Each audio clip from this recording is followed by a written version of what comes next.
Comedian కప్పులు రావు అని. ఇప్పుడు 5వ స్థానంలో ఉన్నారు, రేపు నుంచి ఓట్ బ్యాంక్ ఓపెన్ అయింది.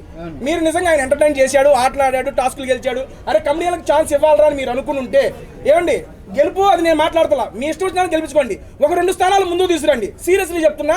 అప్పుడు అరే మేము అన్నదానికి మీరు అందరూ యాక్సెప్ట్ చేశారు, మీరందరూ అంటే నాట్ ఇన్ ద మీడియా వెనక్కి వస్తున్న జనానికే చెప్తున్నాను. కమెడియన్ కప్పులు రావన్నప్పుడు మీరు చాలా ఫీల్ అయిపోయారు, బయటకు వచ్చి నేను చూశాను, చాలా రెస్పాన్స్ వచ్చింది దానికి. ఎందుకు రావు, మీరు ఆడని మేము గెలిపిస్తామని. ఆయన ఆడి టాప్ 5లో నిలిచాడు కాబట్టి ఒక 2 స్థానాలు ముందుకు తీసుకురండి.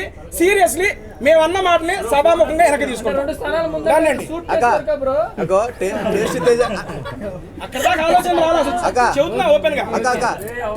టేస్ట్ తేజ అన్న ఏమో ఫుడ్ పెట్టాడు, బిర్యానీ మొత్తం పెట్టాడు, మీరు ఎందుకు పెట్టలేక?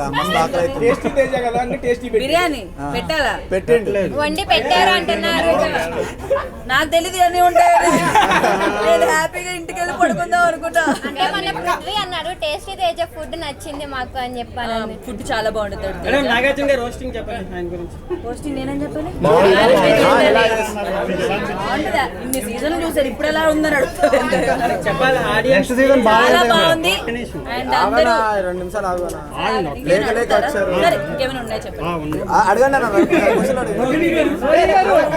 ఇంతమందిలో ఎవరో ఒకరు బిగ్ బాస్ కి వెళ్ళేవాళ్ళు ఒక్కరైనా ఉంటారు. వాళ్ళు వెళ్తే ఎలా ఆడాలి అనే ఒక సలహా ఇవ్వాలంటే ఏమి ఇస్తారు?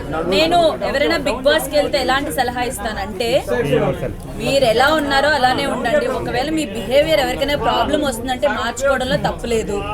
So physical task, all emotions చూపించడానికి ట్రై చేయండి. ఓన్లీ ఒక ఫిజికల్ టాస్క్ ఆడి కూర్చుంటానో, లేకపోతే ఓన్లీ ఒక కామెడీ చేసి కూర్చుంటాను, ఓన్లీ డాన్స్ చేసి కూర్చుంటాను కాకుండా హౌస్ మొత్తం ఉన్నన్ని రోజులు యాక్టివ్గా ఉండడానికి ట్రై చేసి ప్రతి దాంట్లో ఇన్వాల్వ్ అవడానికి ట్రై చేయండి.